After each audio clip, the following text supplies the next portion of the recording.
प्रधानमंत्री महोदय से आज संसद में नो कमेंट सुना है। आज संसद के नियंत्रण कर कानून भी नो कमेंट।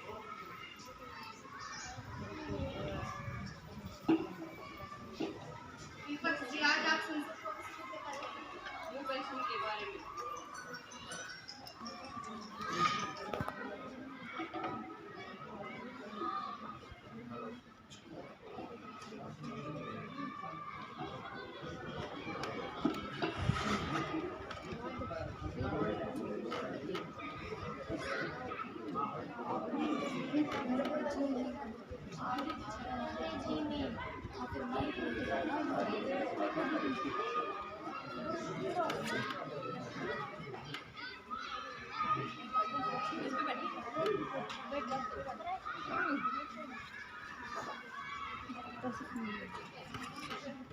माननीय सभासदों, माननीय अध्यक्ष जी,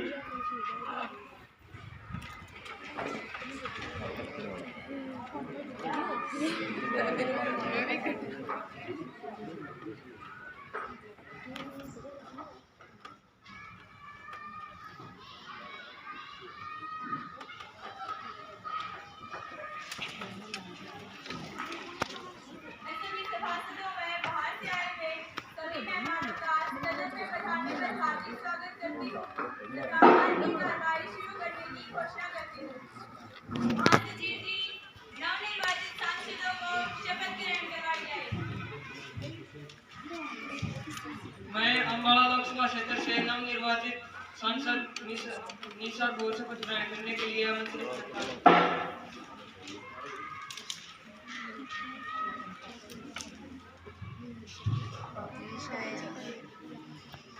महोदय, आप शपथ ग्रहण करेंगे या प्रतिज्ञा करेंगे? मैं प्रतिज्ञा। महोदय, आप किस भाषा में प्रतिज्ञा करेंगे?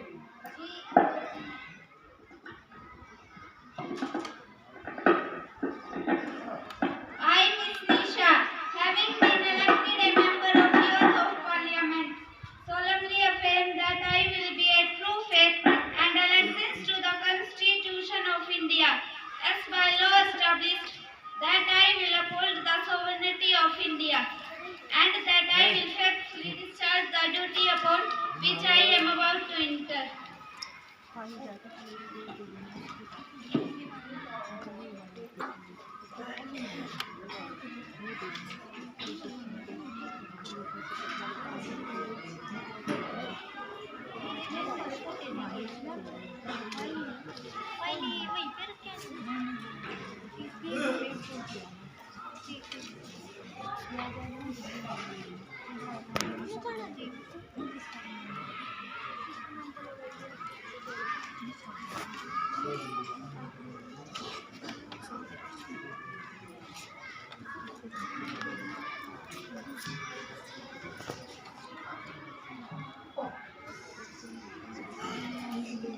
अब मैं रोहतक लोकसभा क्षेत्र से नवनिर्वाचित सांसद मिस काफी को शपथ ग्रहण करने के लिए आमंत्रित करता हूँ।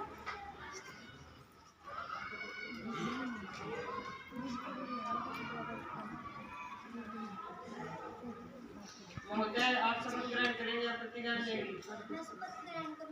महोदय, आप किस भाषा में शपथ ग्रहण करेंगे?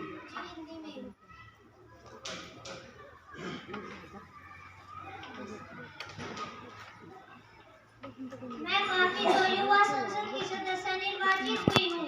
ईश्वर की शपथ लेती हूँ कि मैं विधि द्वारा स्थापित भारत के संविधान के प्रति श्रद्धा रखूंगी, देश की प्रभुसत्ता और एकता को बनाए रखूंगी तथा जिस पद को मैं ग्रहण करने वाली हूँ उसके कर्तव्य का श्रद्धापूर्वक निर्वहन करूंगी।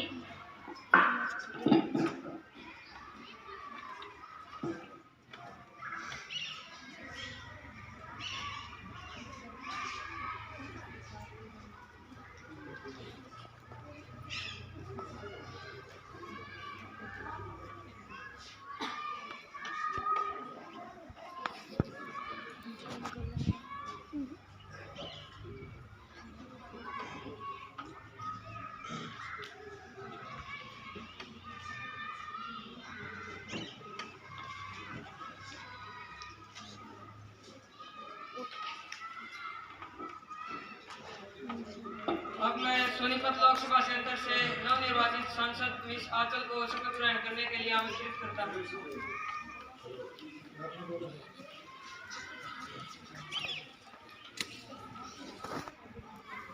महोदय, आप शपथ ग्रहण करेंगे या प्रतिज्ञा लेंगी? मैं शपथ ग्रहण करूंगी। महोदय, आप किस भाषा में शपथ ग्रहण करेंगी? जी, अंग्रेजी।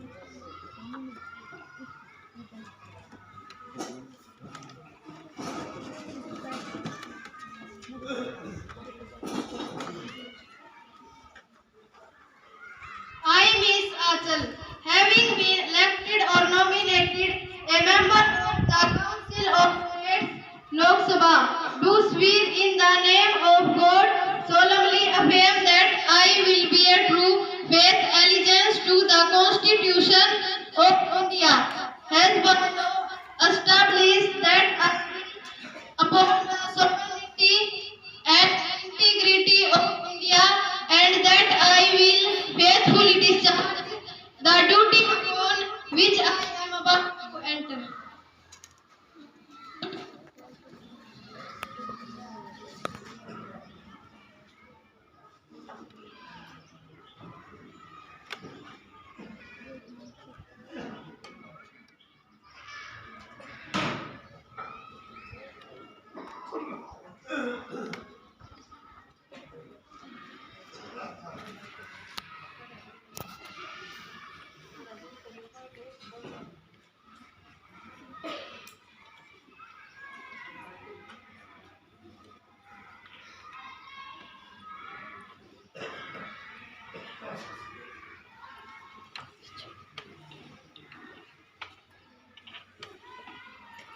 अब मैं हिसार लोकसभा क्षेत्र से नवनिर्वाचित सांसद मिस खुशी को शपथ ग्रहण करने के लिए आमंत्रित करता हूँ।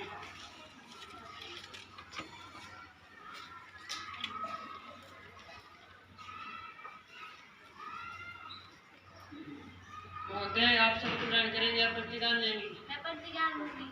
महोदय, आप किस भाषा में प्रतिज्ञा लेंगी? जी, हिंदी भाषा में।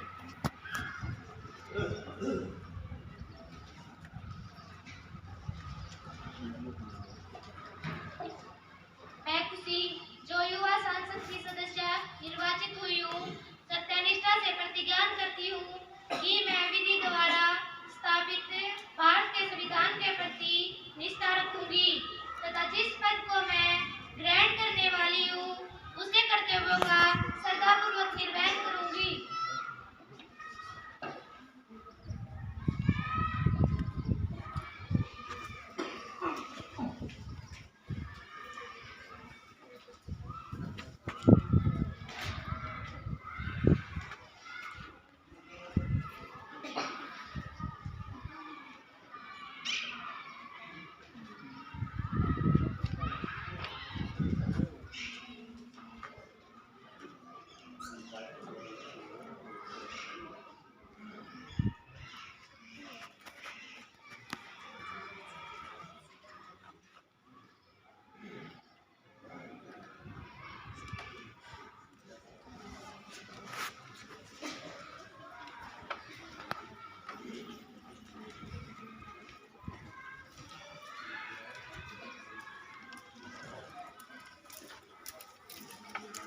माननीय सभासदों, क्योंकि आज हम 3 महीने पश्चात मिल रहे हैं, तो मेरा यह कर्तव्य है कि मैं सदन को श्री मुलायम सिंह यादव, जो कि उत्तर प्रदेश के पूर्व मुख्यमंत्री रहे हैं, के निधन की सूचना दूं।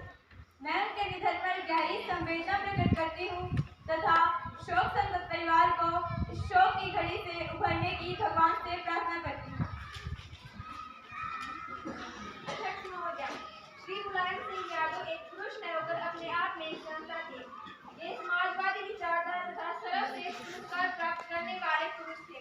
मैं व्यक्तिगत रूप से उनके निधन पर दुखी हूँ और पूरे समूचे राष्ट्र की ओर से उनके प्रति भावभीनी श्रद्धांजलि अर्पित करती हूँ।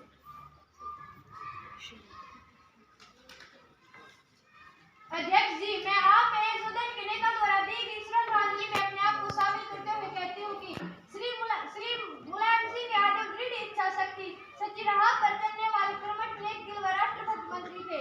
देश ने एक ऐसा नेता खो दिया है जिसकी कमी भारतीय राजनीति में हमेशा खिलती रहेगी। मैं अपने समूचे विपक्ष की ओर से उन्हें भावभीनी श्रद्धांजलि अर्पित करती हूँ।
महोदया शोक संदेश की 1 प्रति 100 कुल परिवार को भेज दी जाएगी।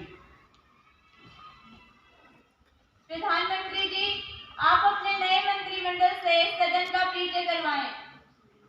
अध्यक्ष महोदय, मैं आपसे और आपके माध्यम से अपने साथियों का सदन से परिचय करवाती हूँ। नवयुक्त मोटर परिवहन मंत्री मिस मनीषा, जो हरियाणा के रोहतक लोकसभा क्षेत्र से सांसद है।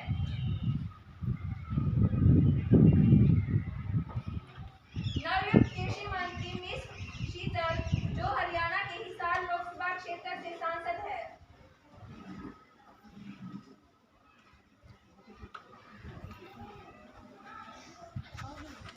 रिस्पेक्टेड मेंबर्स, आज हमारे बीच जर्मनी के गृह मंत्री विलियम हॉलिस तथा उनके सहयोगी रॉबर्ट पिनोटी विदेशी मेहमान के रूप में मौजूद हैं। मैं उनका सदन में पधारने पर हार्दिक स्वागत करती हूँ।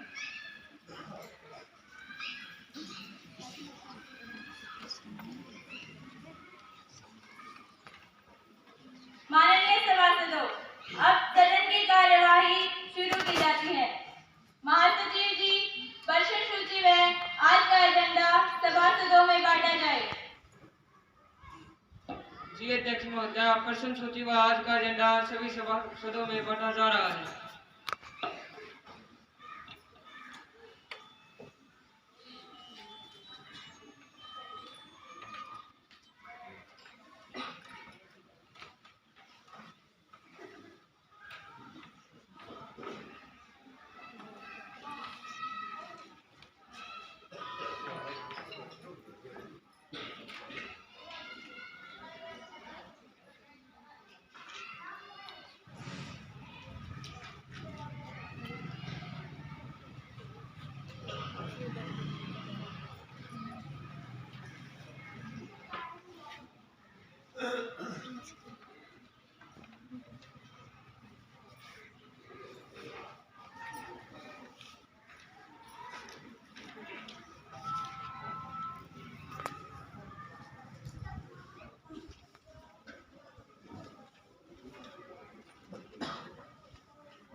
प्रश्न संख्या 101।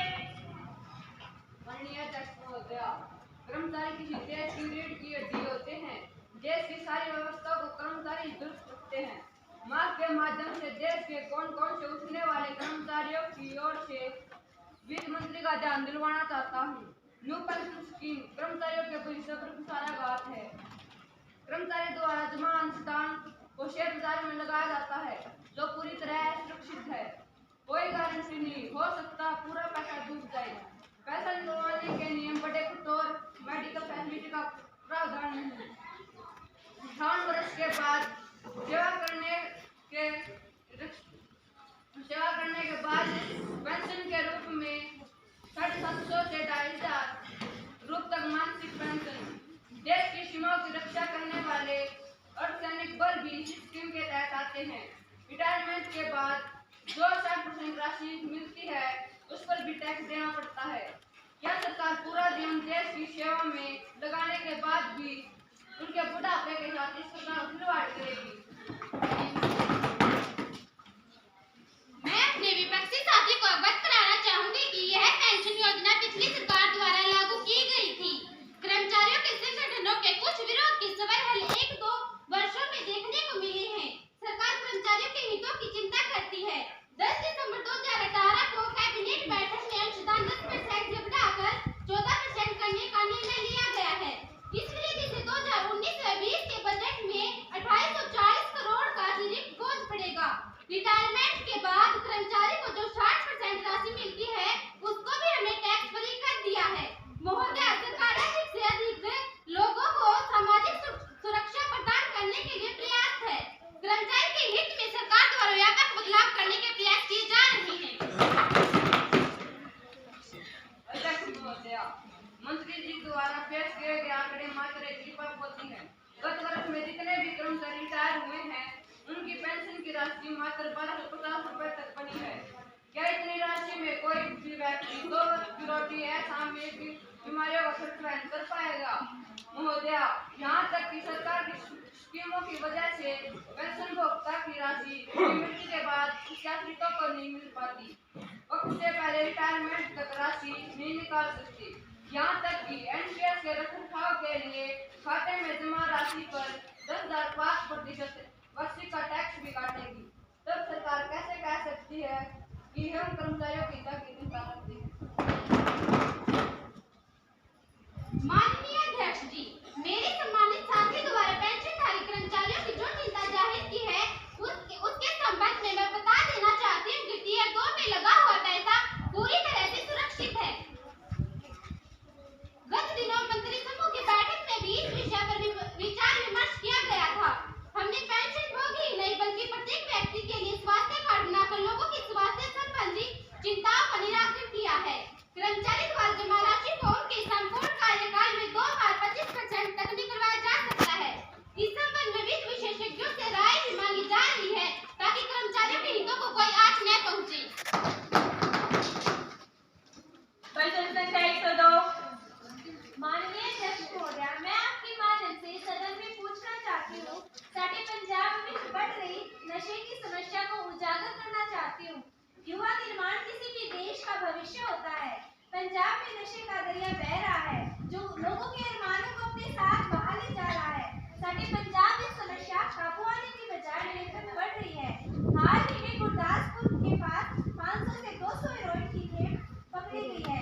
एक रिपोर्ट के अनुसार पंजाब में हर वर्ष 7500 करोड़ रुपए के नशीले पदार्थों का सेवन किया जाता है। इस दिशा में गृह मंत्रालय को उचित कदम उठाने की आवश्यकता है। आदरणीय अध्यक्ष महोदय, मैं सम्मानित सांसद को बताना चाहती हूँ कि सरकार नशा तस्करी को गैर जमानती उपचार बनाने के लिए कानून लेकर आएगी। यह समस्या केवल पंजाब की नहीं है बल्कि अंतर्राष्ट्रीय सीमा से लगे सभी राज्यों की है। कल ही दिल्ली में नाइजीरिया के विद्यार्थियों को स्नेक के साथ पकड़ा गया है। नशा तस्करी को गिरफ्तार कर सलाखों के पीछे पहुंचाया गया है। नशा तस्करी या नशे का प्रयोग करने वाले साझा ढांचा बस तैयार की कार्रवाई की जाएगी। हाल ही में केंद्र की पहल पर पंजाब से लगते 7 राज्यों के मंत्रियों द्वारा चंडीगढ़ में मंथन किया गया है। सीमावर्ती राज्यों का ज्वाइंट पंजीकृत बनाकर तस्करी के मकड़जाल को तोड़ा जाएगा। नशीले पदार्थ के दुरुपयोग से निपटने के लिए माता पिता और समाज के साथ सोशल मीडिया से भी ठोस पहल करने का भी मान चलाया जाएगा। गृह मंत्रालय इस समस्या को लेकर गंभीर है। सरकार के प्रयासों के सुखद परिणाम शीघ्र ही राष्ट्र के सामने होंगे। माननीय अध्यक्ष जी, ड्रग तस्करी व नशे की लत एक सामान्य विषय नहीं है। युवा राष्ट्र की शक्ति है। हम मंत्री जी की बात से संतुष्ट नहीं है। इस राष्ट्र में फैली समस्या पर प्रधानमंत्री जी अपनी सरकार की स्थिति स्पष्ट करें कि वे नशा तस्करी रोकने के लिए क्या कदम उठा रही है। माननीय अध्यक्ष जी, मेरे विपक्षी साथी द्वारा युवाओं में नशे की लत को लेकर जो चिंता की है यह काफी गंभीर है। हमने नशे की बढ़ती हुई ड्रग तस्करी को रोकने के लिए कदम उठाए हैं। सरकार नशा तस्करी को गैर जमानती अपराध बनाने का प्रयास कर रही है। नशा तस्करों के नेटवर्क पर नजर रखने के लिए बढ़ती हुई धारती को जागरूक किया जाएगा तथा स्कूलों में एंटी ड्रग्स गठित किए जाएंगे और अंतर्राष्ट्रीय सीमाओं पर नेजर गार्ड लगाने का भी प्रयास किया जा रहा है। प्रश्न संख्या 103। अध्यक्ष महोदय, मैं आपके माध्यम से महिला एवं विकास मंत्री जी से पूछना चाहती हूँ कि माननीय प्रधानमंत्री ने बेटी बचाओ बेटी पढ़ाओ का नारा दिया था। आज बेटियों और महिलाओं पर होने वाले अत्याचारों के आंकड़े चौंकने वाले हैं। नेशनल क्राइम ब्यूरो की रिपोर्ट के अनुसार 47 महिलाएं प्रतिदिन रेप की शिकार हो रही है और इसमें भी 12 वर्षीय बच्ची से कम उम्र की बच्चियां यौन शोषण की घटनाएं अधिक घट रही है। और दिल्ली, कुटवा, शिमला जैसे बड़े शहरों के बाद छोटे कस्बों जैसे हरियाणा में उल्काना में 6 वर्षीय बच्ची के साथ दुष्कर्म की बाद हत्या। जैसे कि अब की बार देख लो श्रद्धा की हुई हत्या और उसके बेस ने ही गर्लफ्रेंड के चल के 35 टुकड़े। यह कैसी सरकार है? कोई कदम ही नहीं उठा रही। जब प्यार ही साथ नहीं देगा तो कौन साथ देगा? कदम उठाइए, कदम उठाइए। माननीय अध्यक्ष महोदय, मैं मेरे विपक्षी साथी को बताना चाहती हूँ कि निष्ठता के जो आरोप सरकार पर लगाए जा रहे हैं वे पूरी तरह से बेबुनियाद है। हमारी सरकार आने से पहले दिल्ली में निर्भया कांड जैसी घटनाएं घटित हो चुकी थी। हमारी सरकार देश की बेटियों को लेकर जिनकी नागरिकता सुरक्षा मुहैया करवाने के लिए दुर्गा शक्ति एक्ट लॉन्च किया, जिसमें पीड़िता को तुरंत सहायता मिलती है। अध्यक्ष महोदय, मैं यही बताना चाहती हूँ कि इस वर्ष तक दुष्कर्म अत्याचार के मामले 24,212 मामलों में दर्ज की जाती है, जबकि 1,498 मामलों में जांच चल रही है। 917 मामले ऐसे आए हैं जिसमें ट्रायल कोर्ट ने दोषियों को सजा सुनाई है। इंडिया कानून और क्रिमिनल लॉ संशोधन बिल 2018 के अनुसार 12 वर्ष से कम उम्र की लड़कियों से बलात्कार और फांसी की सजा का प्रावधान है। महिलाओं और बच्चों के साथ दुराचार रोकने के लिए पॉक्सो एक्ट के दायरे में लाया जाएगा। इसके साथ जन जागरण अभियान भी चलाया जाएगा, जिसके सुखद परिणाम पूरे राष्ट्र में होंगे। मान्यवर अध्यक्ष महोदय, मंत्री जी द्वारा प्रस्तुत आंकड़े न केवल सदन को भ्रमित करने वाले हैं कि बल्कि हत्यास्पद भी हैं। पिछले 4 वर्ष में यौन शोषण में दुष्कर्म की जो घटनाएं घटी थी, उनमें से सत्ता पक्ष के लोगों का जवाब था कि आचार मर्यादा के अनुकूल नहीं रहे। 4 जुलाई को घटित शिमला की घटना तथा कुटवा रेप केस की गुड़िया की मौत पर संसद का यह कहना है कि देश में रेप ही घूमना चाहिए आदि बयान बेहद शर्मनाक है। महोदय मंत्री जी जो दुर्गा शक्ति एक्ट की बात करते हैं और इनके एक विधायक पर उन्नाव दुष्कर्म कांड का न केवल आरोप लगा है, बल्कि दुष्कर्म पीड़ित व उनके परिवार को मनवाने के लिए ट्रक से कार को दुर्घटनाग्रस्त करवा दिया था। और हरियाणवी में एक कहावत है कि जब बाढ़ खेत को खाने लगी तो बचेगा क्या। यह तो रक्षक ही भक्षक बन बैठा। बच्चियों की सुरक्षा तो समझ से दूर है। मेरे सम्मानित साथी द्वारा बेटियों की सुरक्षा सरकार पर कतई बरतने के जो आरोप लगाए हैं, वे सरासर गलत है। हमने बेटियों की सुरक्षा व महिला शक्तिकरण के लिए प्रभावी कदम उठाए हैं। हमारी सरकार ने हरियाणा में बेटियों को सुरक्षित शिक्षा प्रदान करने के लिए परिवहन की सुविधा दी है। 131 रूटों पर विशेष महिला बसों का परिचालन हो रहा है। उन्नाव देश दुष्कर्म केस में दोषी विधायक के खिलाफ सीबीआई जांच करवाई जा रही है। उसको पार्टी से बर्खास्त कर दिया। हमारी सरकार पॉक्सो एक्ट की धारा 363, 366, 354 को और कड़ा करने का विचार कर रही है। महोदय, विपक्ष पर चिंता करने का ठीक नहीं लगता, लेकिन दुर्भावना के साथ सरकार को कड़े में करना सही नहीं है। इस मामले में विपक्ष को सकारात्मक भूमिका है। आदरणीय सभासदों, अब प्रश्नकाल समाप्त होता है तथा शून्यकाल आरंभ होता है। माननीय महोदय, फसल किसान की रीढ़ होती है, इसके सहारे इसके परिवार की नई अपार होती है। खेती की बढ़ती लागत, कृषि उत्पादों की गिरती कीमत, बोझ व सरकार की बेरुखी ने अन्नदाताओं को घुट-घुट कर मरने के लिए मजबूर कर दिया है। अध्यक्ष महोदय, मेरे मंत्री साथी ने फसल बीमा कहा। हकीकत तो है कि फसलों का बीमा तो कर दिया जाता, लेकिन मुआवजा नहीं मिलता।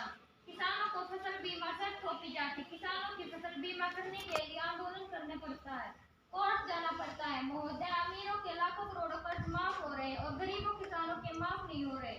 इनका इलाज क्यों नहीं है? देश को हरित क्रांति का शिरोमणि बनाने वाले अन्नदाता के साथ ऐसा भेदभाव क्यों कब तक चलेगा? माननीय कृषि मंत्री जी।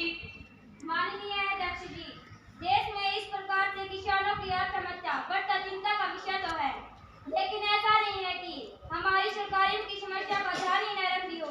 हमारी सरकार द्वारा किसानों की बेहतरी के लिए सतत प्रयास किए गए हैं, जिनके उत्पादक व सकारात्मक परिणाम देखने लगे हैं। राष्ट्रीय किसान योग का गठन किया गया है। किसानों को मौसम की मार से बचने के लिए फसल बीमा योजना की शुरुआत की गई है। किसानों को कल्याण हेतु 2,11,694 करोड़ का बजटीय प्रावधान इस बजट में किया गया है। किसान सम्मान निधि योजना के तहत देश के प्रत्येक किसान को 6 लाख रुपए मिलेंगे। इसके लिए पेंशन योजना लागू करने का ऐलान भी किया है। मान्यवर महोदय, हमारी सरकार जीरो बजट खेती प्रसिद्ध रूप देश में लागू करने का प्रयास करेगी, जिससे किसानों को किसी प्रकार का कर्जा न लेना पड़े, किसानों को आत्महत्या न करनी पड़े। इसीलिए शीघ्र ही 1 करोड़ किसानों को क्रेडिट कार्ड जारी करेगी। माननीय महोदय, सरकार तो ऐसे सपने दिखा रही है जैसे बिल के पास होने से सड़क हादसों में कमी आ जाएगी। सड़कों में गड्ढे हैं, सड़क बनाने के साथ ही उखड़नी शुरू हो जाती है। दिन प्रतिदिन बढ़ रहे प्रदूषण पर कोई ध्यान नहीं है। दिनों दिन नई सड़कों के निर्माण में हजारों पेड़ पौधों को काटा जा रहा है। सरकार का प्रत्येक नागरिक के लिए स्वस्थ जीवन देने का जो कर्तव्य है, उन्हीं लोगों के जीवन के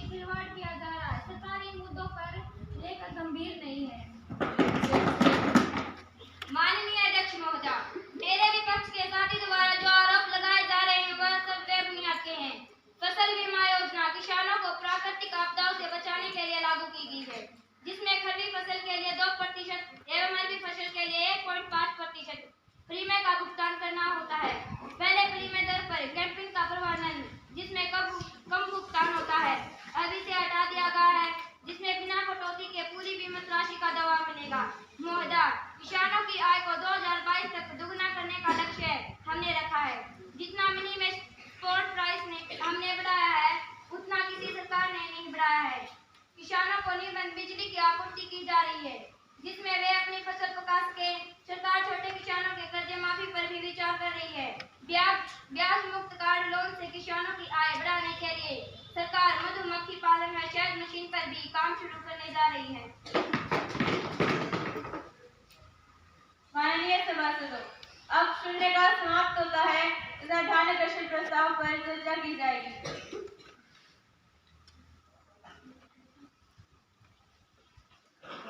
अध्यक्ष महोदय, भारतीय रेल एशिया का दूसरा सबसे बड़ा रेल नेटवर्क है, लेकिन धीरे धीरे रेल नेटवर्क को निजी हाथों में सौंपे जाने की तैयारी चल रही है। अभी हाल ही में 23 रेलवे स्टेशनों को निजी हाथों में सौंप दिया गया है। भोपाल स्थित हिबागंज रेलवे स्टेशनों को पूरी तरह से निजी कंपनी को दे दिया है।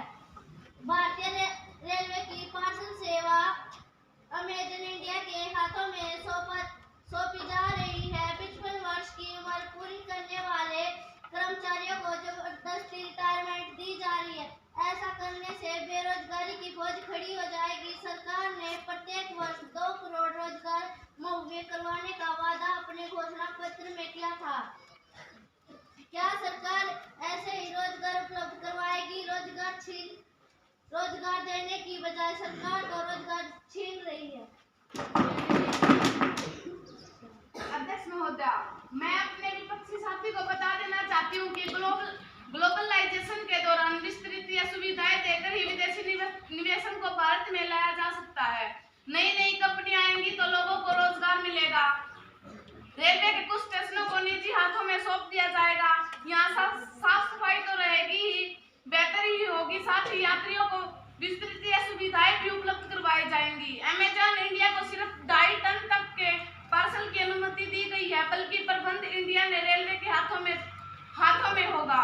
रेलवे प्रबंध में युवाओं को मौका देने के लिए ही सब क्षैतिज रिटायरमेंट देने का मौके के लिए ही सब क्षैतिज रिटायरमेंट दी जा रही है। ऐसा करने के लिए नागरिकों के लिए नए अवसर पैदा होंगे। माननीय सभासदों, ध्यानाकर्षण प्रस्ताव पर चर्चा खत्म होती है। अब विपक्षी सांसद मिस सुरक्षा विशेषाधिकार हनन मामला सदन के पटल पर रखें। अध्यक्ष महोदय, आज सुबह जब मैं सदन की कार्यवाही में भाग लेने के लिए आ रही थी, तो हरियर चौक पर पुलिस ने मेरी गाड़ी को रोक लिया, जबकि मेरी गाड़ी पर वीआईपी लेबल भी लगा था। मैंने उन्हें अपना पहचान पत्र भी दिखाया, लेकिन उन्हें मुझे 1 घंटे तक रोके रखा। यह एक सांसद के संसद द्वारा विशेष अधिकार की हनन का मामला बनता है। अध्यक्ष महोदय, इसके लिए सरकार को कड़े निर्देश दिए जाए। अध्यक्ष महोदय, सरकार की तरफ से खेद प्रकट करती हूँ और इनकी शिकायतें विशेष अधिकार हनन समिति को आगामी कार्रवाई के लिए भेज दी जाएगी। दोषी पुलिस अधिकारियों के विरुद्ध विभागीय नियमों के अनुसार कार्रवाई की जाएगी। क्या आप गृह मंत्री जी की बात से संतुष्ट हैं? अध्यक्ष महोदय, मैं मंत्री जी की इस बात से संतुष्ट हूँ। माननीय सभासदों, अब मिश्रा आसू काम रोको प्रस्ताव पेश करेंगे। अध्यक्ष महोदय, मैं नियम 193 के तहत देश के विभिन्न हिस्सों में बाढ़ की भयंकर स्थिति के बारे में पूछना चाहती हूँ। बाढ़ अब सूखा हर साल आता है, लेकिन सरकार ऐतिहासिक उपाय नहीं कर रही। वह पहले समस्या आने का इंतजार करती है, फिर उसके समाधान के बारे में सोचती है। उत्तराखंड, हिमाचल प्रदेश, महाराष्ट्र, गुजरात, बिहार समेत 9 राज्यों में भयंकर स्थिति बनी हुई है। उत्तराखंड में टहरी, चमोली, फोड़ व रुद्रप्रयाग में बाढ़ लपटने से 23 लोगों की मौत हो चुकी है। बीते 12 दिनों में केरल में मरने वालों की संख्या 113 पहुंच चुकी है। पंजाब में सतलुज व आंध्र प्रदेश में कृष्णा व गोदावरी नदी खतरे के निशान से ऊपर रही है। असम में बाढ़ के कहर से 15 लाख लोग प्रभावित हो चुके हैं। लोगों की फसलें, फसल, मकान तबाह हो गए हैं। माननीय अध्यक्ष महोदय, मैं आपके माध्यम से सदन को बता देना चाहती हूँ, बाढ़ जैसी आपदा से निपटने के लिए आज से आपदा राहत नीति के जवानों को बाढ़ राहत कार्य में लगाया गया है। खाद्य नागरिक आपूर्ति मंत्रालय को भोजन सामग्री की व्यवस्था करने के निर्देश दिए गए हैं। प्रभावित क्षेत्रों में डॉक्टरों की टीम और दवाइयां मुहैया करवाई जा रही है। केंद्र ने अपनी ओर से सीमा संरक्षण का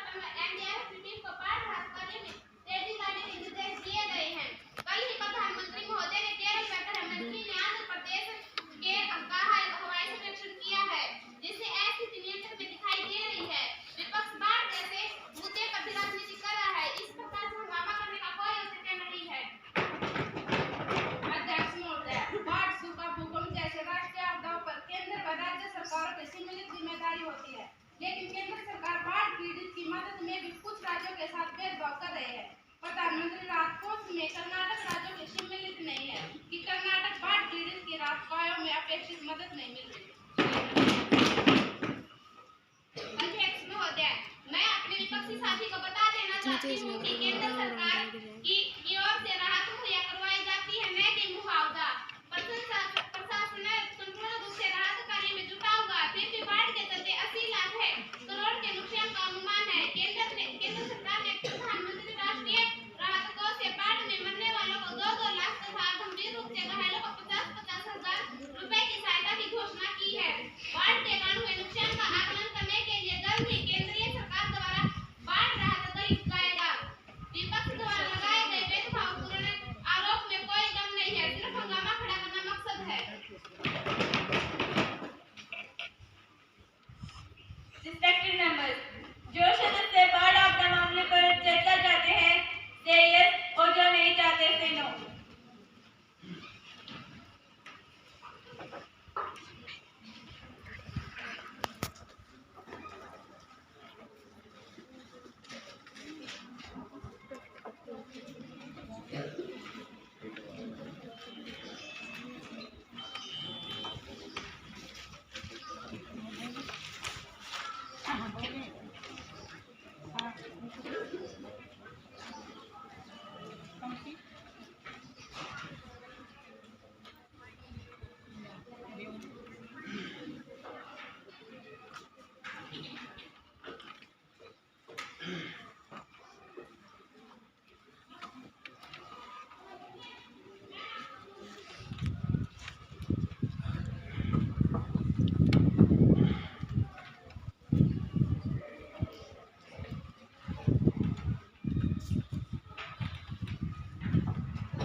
ना कहने वालों का बहुमत है, अतः काम रोको प्रस्ताव अस्वीकार किया जाता है।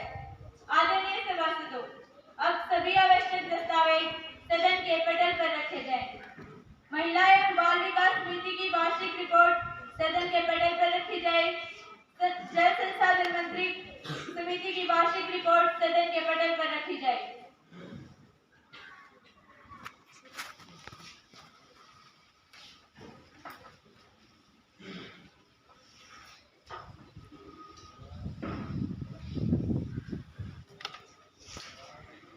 अब सदन में कानूनी संबंधी कार्यवाही शुरू की जाती है। माननीय सड़क एवं परिवहन मंत्री विधेयक का पुनर्स्थापन करेंगे। मान्यवर मैं मोटर यान संशोधन विधेयक 2022 को पुनर्स्थापित करने की अनुमति चाहती हूँ। प्रश्न यह है कि इस बिल पर सीधी चर्चा की जाए या इसे स्थायी समिति को भेज दिया जाए।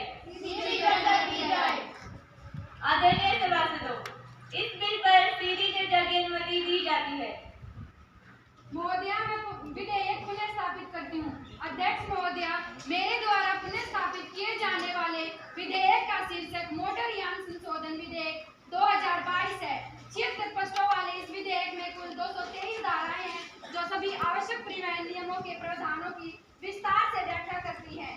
देश का यह कानून 14 अक्टूबर 1988 को बना, जो कि काफी पुराना हो चुका है। देश में कई वर्षों से ये जरूरत महसूस हो रही है कि मोटर यान कानून में बदलाव लाया जाए। अध्यक्ष महोदया, अब मैं इस विधेयक में संशोधन के प्रमुख प्रावधानों तथा धाराओं का उल्लेख करना चाहूंगी। इस विधेयक की धारा 2 के भाग 28 में मोटर यान बिल की परिभाषा दी गई है। धारा 3 व 4 में ड्राइविंग लाइसेंस तथा आयु सीमा संबंधी निर्देश दिए गए हैं, जबकि धारा नंबर 132 में ड्राइवर के कर्तव्यों को दर्शाया गया है। इस प्रकार से पुराना कानून में जो धाराओं में संशोधन करके देश में सड़क दुर्घटनाओं को कम करने व परिवहन व्यवस्था की सुचारू बनाने के उद्देश्य से यह बिल लाया गया है, ताकि प्रत्येक व्यक्ति को इसका लाभ मिल सके। आदरणीय सभासदों, इस विधेयक का प्रथम वाचन समाप्त होता है। द्वितीय वाचन कल सुबह 11 बजे होगा। तब तक के लिए सभा को स्थगित किया जाता है।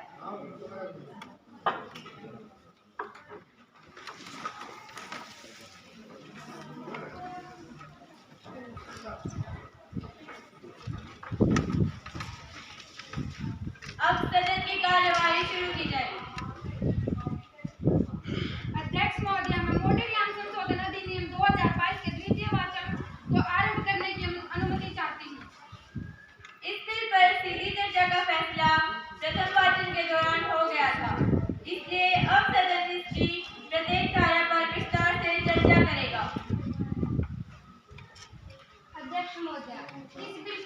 4 व 18 वर्ष से कम उम्र के लोगों के लिए वाहन न चलने का प्रावधान था।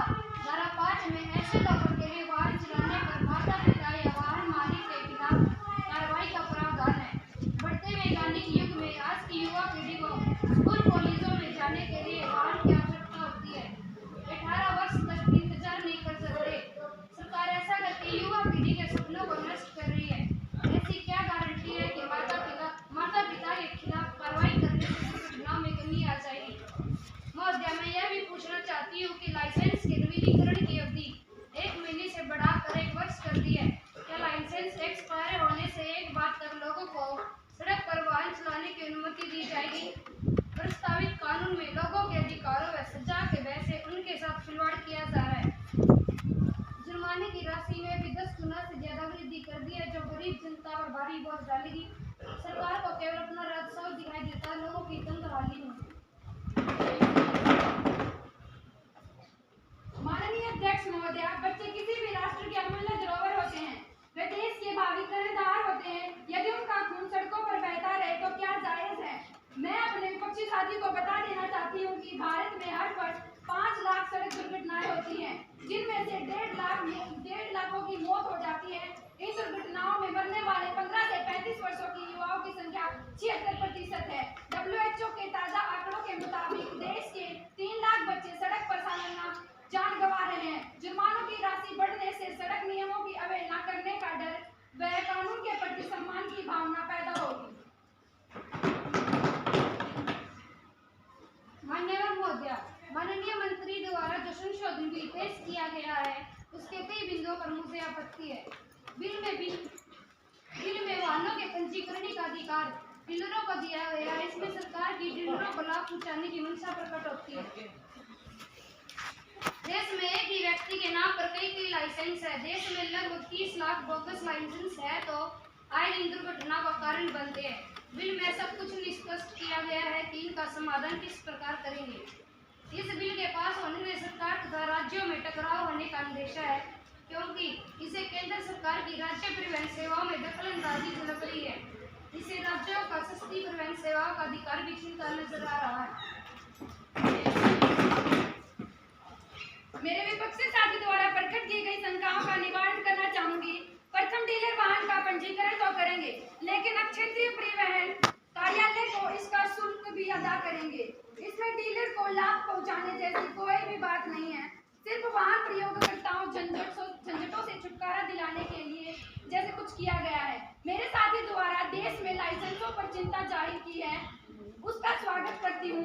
ड्राइवर लाइसेंस और वाहन पंजीकरण को आधार कार्ड एवं ई-गवर्नेंस से जोड़ने का प्रावधान बिल में किया गया है, जिसमें बोगस लाइसेंस की समस्या स्वतः खत्म हो जाएगी। लाइसेंस की जानकारी पूरे देश में ऑनलाइन उपलब्ध होगी। हमने बिल में अनिवार्य किया गया है कि ड्राइविंग टेस्ट पास करने के 3 दिन भीतर ही लाइसेंस जारी किया जाएगा। इसमें सिस्टम पारदर्शिता बढ़ेगी व भ्रष्टाचार पर अंकुश लगेगा। तीसरे में मेरे विपक्षी साथी को राज्य से टकराव की जो बात जहन में है, मैं बता देना चाहती हूँ कि 18 राज्यों के परिवहन मंत्रियों की सहमति से बिल का प्रारूप तैयार हुआ है। केंद्र सरकार राज्य के अधिकारी में कोई दखलंदाजी नहीं करेंगे। यह राज्यों की इच्छाओं पर निर्भर होगा कि वे इस बिल को लागू करना चाहें या नहीं। या इस बिल को संसद की स्थायी समिति ज्वाइंट सिलेक्शन कमेटी के पास भेजा गया था, जिसकी सिफारिशों को बिल में शामिल किया गया। निश्चित रूप से सड़क परिवहन सुविधा क्षेत्र यह बिल प्रभावी होगी। मान्यवर महोदया, सरकार तो ऐसे सपने दिखा रही है मानो बिल के पास होते ही सड़क हादसों में कमी आ जाएगी। सड़कों की दुर्दशा ऐसी है कि पता ही नहीं चलता कि सड़क में गड्ढे हैं या गड्ढों में सड़क है। हरियाणा के जींद जिले के रामराव गांव के पास सड़क में गड्ढों के कारण देश सेवा का जज्बा लिए 10 जवान मौत के आगोश में चले स्मार चुके हैं। सड़क बनाने के साथ ही बढ़नी शुरू हो जाती है। सरकार परिवहन में बढ़ोतरी की तो चिंता करती है, लेकिन दिन प्रतिदिन बढ़ रहे प्रदूषण की तरफ जरा भी ध्यान नहीं दिया। दिनों दिन नई सड़कों के निर्माण में हजारों पेड़ पौधों को काटा जा रहा है। सरकार का प्रत्येक नागरिक के लिए स्वस्थ जीवन देने का जो कर्तव्य है, उन्हें लोगों के जीवन के साथ खिलवाड़ किया जा रहा है। सरकार इन मुद्दों को लेकर गंभीर नहीं है। मेरे साथी द्वारा परिवहन की चिंता करना तो वाजिब है, लेकिन जो सपने दिखाने की बात कह रहा है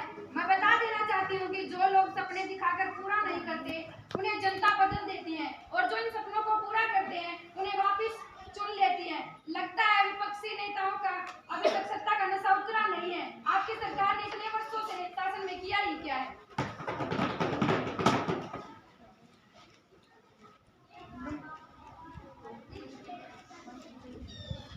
मंत्री जी, जो आपको घुमाइए नहीं, प्रश्न का उत्तर दीजिए।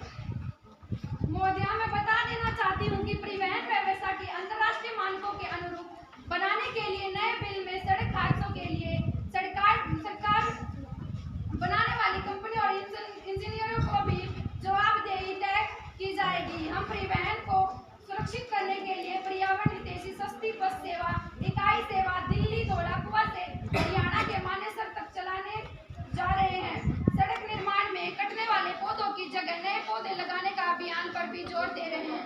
महोदया, नागरिकों के जीवन को बचाने के लिए हम स्कूली शिक्षा पाठ्यक्रम में भी सड़क सुरक्षा शामिल कर रहे हैं। वे स्कूल कॉलेज और क्षेत्रों की प्रतियोगिताओं परीक्षाओं के माध्यम से सुरक्षा के उपायों की उनकी आदतों में शुमार करने पर गंभीर हैं।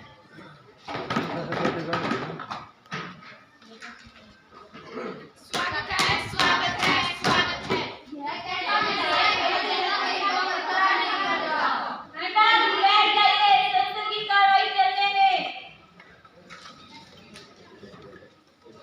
अध्यक्ष महोदय, विपक्ष चाहता है कि मंत्री जी बिल पर अपनी राय रखें।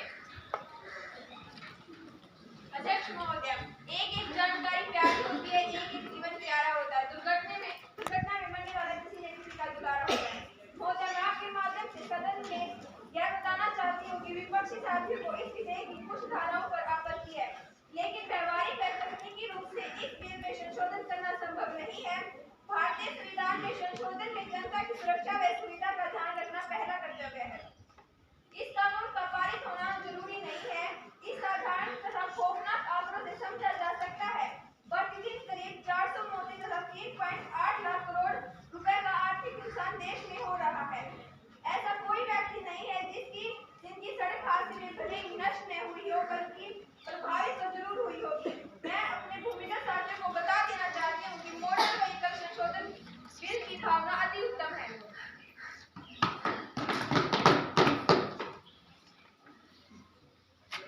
Respected members, इस विधेयक पर काफी लंबी चर्चा हो चुकी है, अतः इसकी चर्चा को यही विराम दिया जाता है।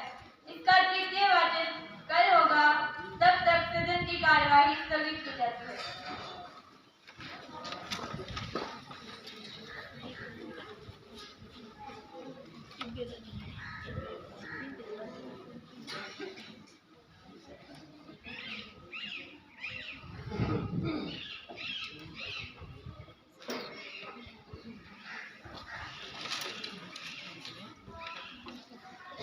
अब सदन की कार्यवाही शुरू की जाए। अध्यक्ष महोदय, मैं मोटर व्हीकल 2022 के वाचन को आरंभ करने की अनुमति चाहती हूँ। माननीय सभासदों, मोटर व्हीकल संशोधन 2022 का तृतीय वाचन आरंभ होता है। महासचिव जी, मतदान की प्रक्रिया शुरू की जाए। जी अध्यक्ष महोदय,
इस बिल के पक्ष में 23 तथा विपक्ष में 14 मत पड़े हैं।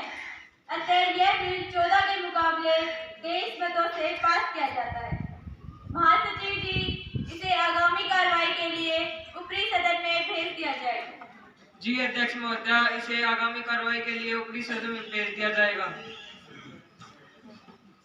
अब सदन की कार्यवाही अनिश्चित काल के लिए स्थगित की जाती है।